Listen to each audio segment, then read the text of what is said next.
Right? Even the other religion, our cousin, we didn't question about Genesis. Genesis chapter 1 says, in the beginning, God, or Elohim. The word God there is Elohim. Is a Hebrew word. Created the heavens and the earth. Elohim. Elohim is a God that worshipped by Israelites back then.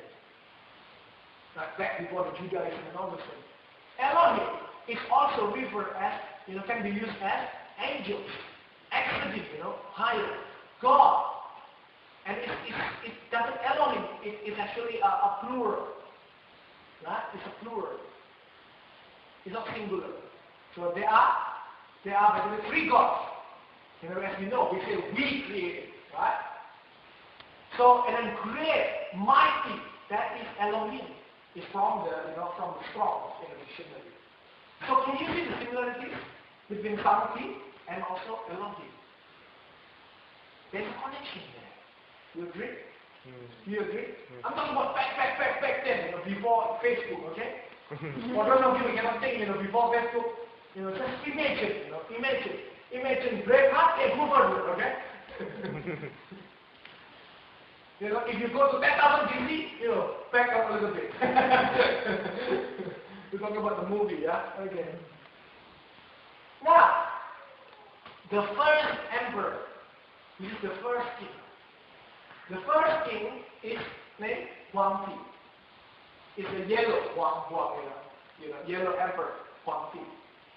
I cannot find the pictures, but there are the pictures. There's a picture of three people who Chinese or modern believe they are where they come from. And one of them is Huang Ti, the first emperor. Basically, where the Chinese come from. And there are another emperor. There is another guy who wear leaves. Leaves. And then you can see in this picture, I didn't get it, in the picture, the eyes, can you see the eyes? It's like this, like Chinese. But in this tree, the other one who actually wear leaves and all those things, the eye is big. But I couldn't find the picture. I left the book in Indonesia. Because I did my study and I left the book there. I want to show you that. Basically, people say, people in China, where did we come from? Right? And it's from this tree. Basically, this Chinese looking, and then there's another guy, which people believe is actually one of the Noah descendants. Because it looks different. And wear leaves and all this, doesn't wear this. This is back in the Chinese literature. Anyway, Huang Ti was the first, emperor. It was the first one. People believe that he is the first one that established Zhongguo. Yeah? The first one that established the country. Right. Now, this is come from the word from Sima Qian, yeah? Try to sing, when I speak in Chinese. Sima Qian. Is that right? Oh, I did my homework, So this person is very popular in the ancient Chinese writing, Do you know about it? Have you heard about it? Sorry? Have you heard about this person? Sima Qian? Yeah, okay, cool. So in Sima Qian, he actually written about Huang Ti, Oh, we missed up on the thing. Now, where is Noah? If you know about around that time, it's around when the Moses flew, let my people go! This is when Huang Ti, when first built the emperor, become the emperor, back then, before the Chinese, there's a Noah. There's a great flood, right? The great flood, Noah have three sons, right? Anyway, so Noah built an ark. After he built an ark, after the flood is good, what did he do? What did Noah do? What did Noah do? Built an altar. You learn about altar, right? Built an altar. Noah built an altar. Abraham built an altar. Yeah? Built an altar. Noah built an altar. How did he build an altar? He took an animal, right? He took an animal, a couple of animals, cleansed them, and then sacrificed to God. Yes? And then God said, ooh, the smell is so pleasing. I'm going to give a rainbow, as a sign that I will not destroy the human with flood again, So, you know, the Kevin Costner movie, Waterworld is not going to happen, right? Because God promised with the Rainbow. with the rainbow, okay? So don't worry about it. So,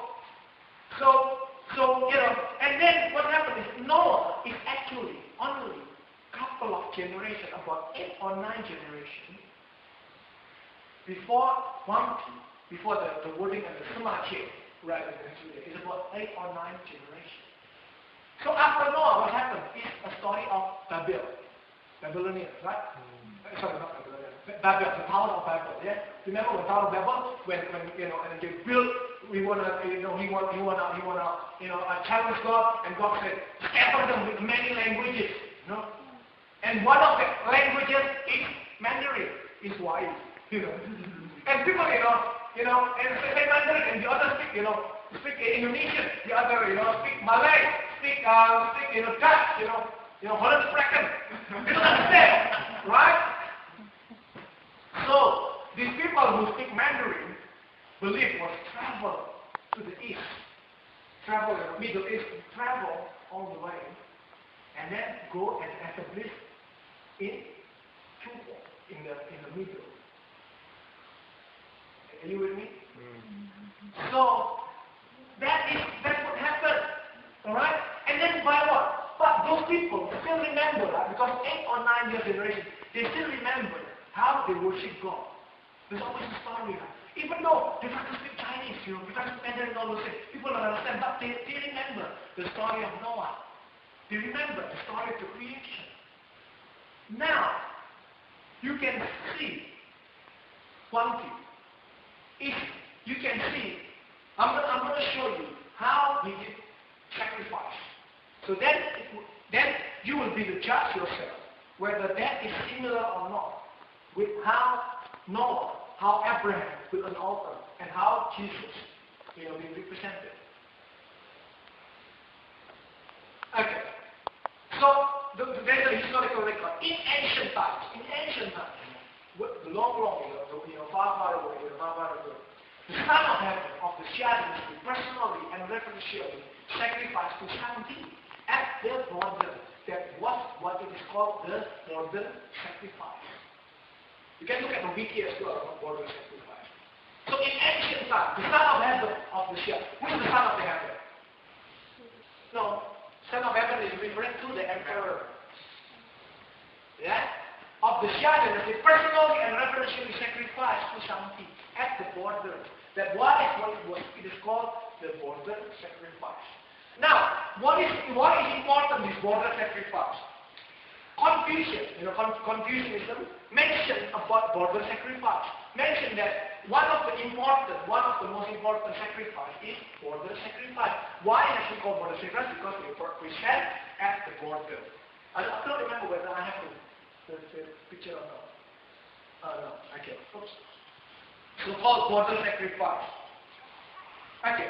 I want to tell you about border sacrifice a little bit. Okay. I'm gonna have to be quick here. Border sacrifice. What they did is 5 days before the ceremony. So 5 days, 5 days before the ceremony, all the animals, so say again, all animals is inspected to look whether there's any flaw or not, and the animals have to be firstborn, right? And then there has to be no blemish because it's infected. And then, 3 days before the ceremony, so that's 5 days, 3 days before the ceremony, the emperor will go out and total fast. It will be fasting, no food. And what he wants, he sanctify his mind, he sanctify his body. Alright? During this time, he seeks Shanti. The emperor seeks Shanti. And then the emperor comes in, he comes to the tablet, in an altar, and he worships. And the emperor, one day, there was 3 days sacrifice. 1 day before the border sacrifice, the emperor actually cleansed himself, and he starts worship Shanti by what?